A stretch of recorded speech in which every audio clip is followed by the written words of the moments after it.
Muy buenas, en este vídeo vamos a hacer un ejercicio planteado en selectividad del año 2020 del tema de campo magnético, inducción electromagnética.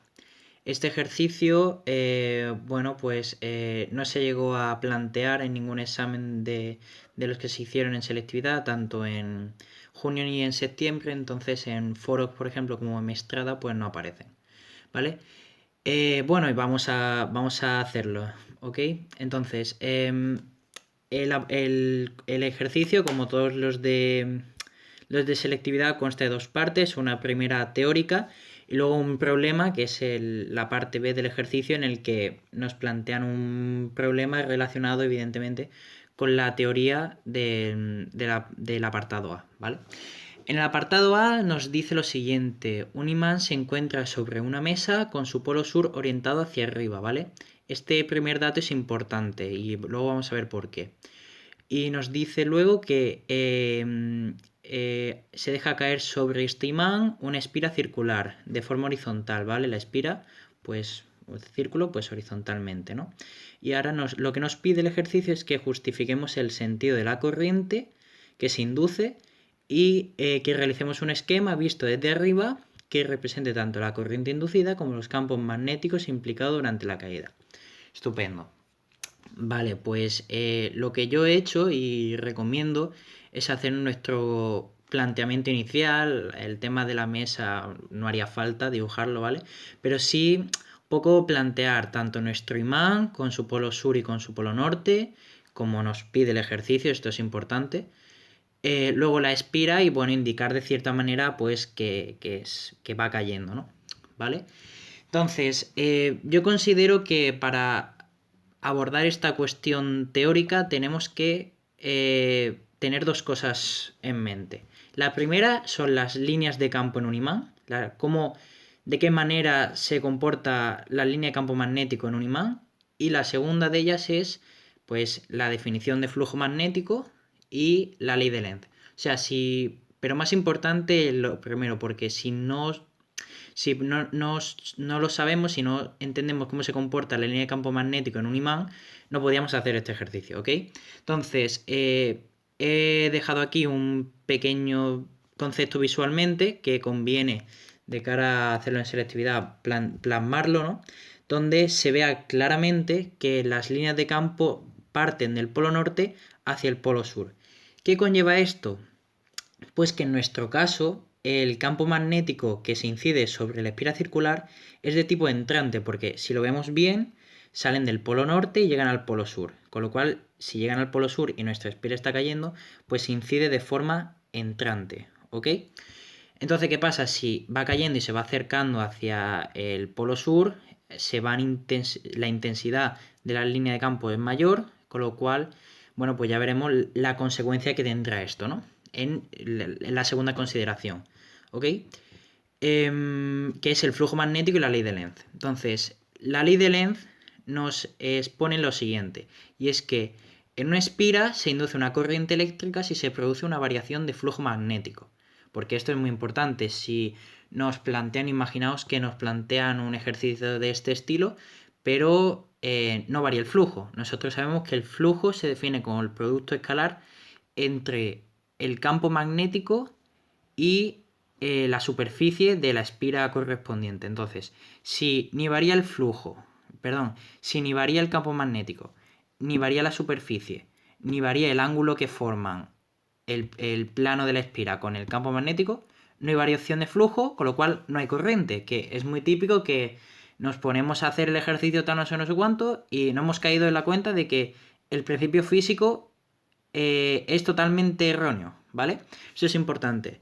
Y ahora, entonces, si se produce una variación de flujo, esta tendrá un sentido tal que los efectos que genera tienden a oponerse al cambio de flujo que la origina, que es básicamente enunciar la ley de Lenz, ¿vale? Entonces ya vamos a especificar en este caso cómo se comporta, ¿vale? Esta ley de Lenz, o cómo se aplicaría a nuestro suceso, ¿vale?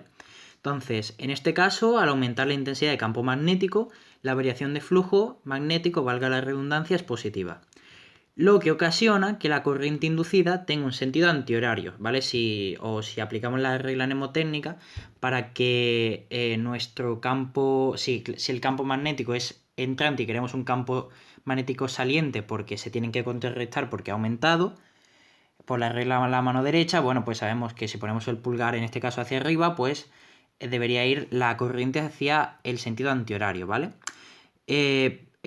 Total, que oponiéndose al ya existente que es entrante, ¿vale? Y ahora dibujamos que no cuesta nada y encima nos lo piden.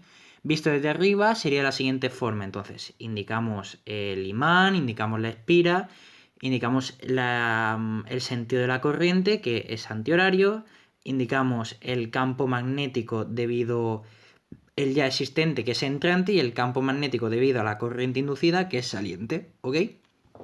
Estupendo, pues ya tendríamos el apartado A completado. Y ahora vamos al apartado B, que es un poco lioso o se nos pueden escapar detalles que pueden marcar la diferencia, ¿vale? Entonces, dibujamos como siempre un pequeño boceto, ¿vale? Nuestros ejes cartesianos tampoco haría falta, pero lo veríamos más claro.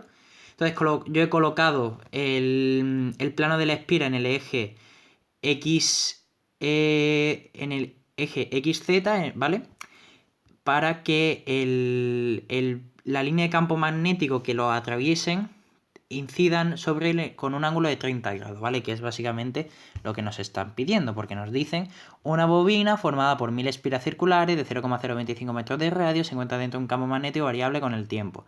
Atención, de módulo B en función de t, 1 más 0,5t menos 0,2t cuadrado, ¿vale? Teslas.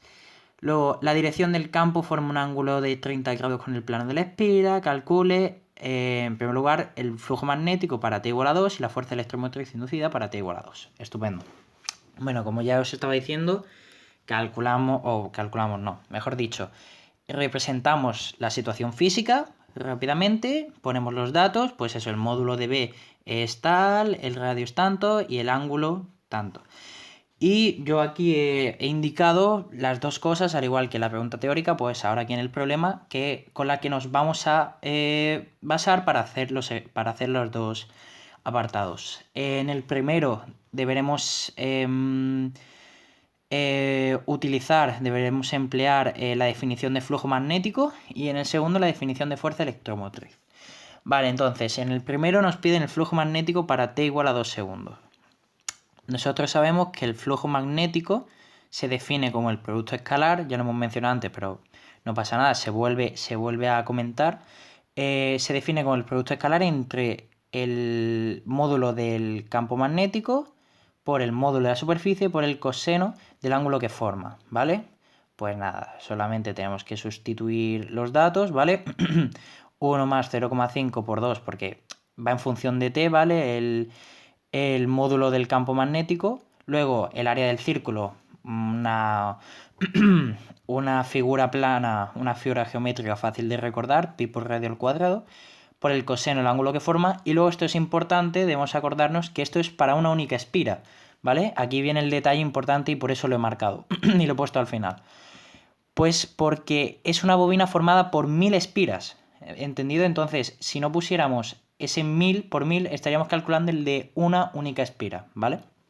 Total, que multiplicamos por 1000, porque es el número de espiras totales, y nos daría que el flujo magnético para un t igual a 2 sería de 2,04 Webers, ¿vale? De la misma manera, acudimos al segundo subapartado, que nos pide la fuerza electromotriz inducida para t igual a 2 segundos. Pues enunciamos la ley de Faraday-Lenz, que nos establece que la fuerza electromotriz es igual a la menos variación de flujo respecto al tiempo, lo que nos va a pedir una derivada. Y he incluido la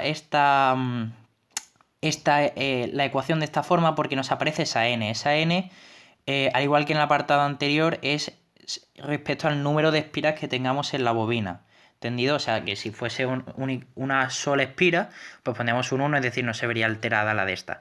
Pero he querido poner el n para que no se nos olvide que estamos calculando la fuerza electromotriz, o como en el apartado anterior, el flujo magnético sobre una bobina de 1000 espiras, no solamente de una. ¿Ok?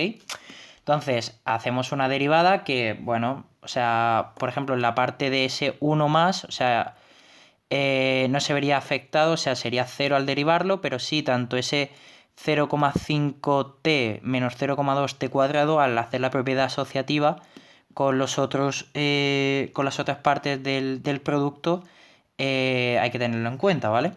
O sea, bueno, que al final al derivar se nos queda menos 6,8 por t elevado por 10 elevado a menos 4t más 8,5 por 10 elevado a menos 4, ¿vale? Eso es la parte derivada. Luego fuera ese menos 1000 y si hacemos el cálculo en la calculadora, que creo que lo he hecho bien, pues nos daría un total de 0,51 voltios. Y ya estaría el ejercicio.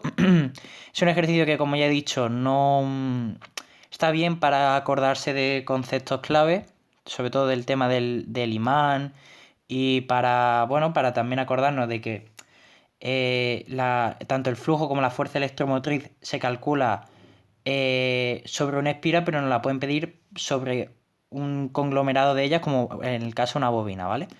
Y ya está. Espero que haya servido y nada. Saludos.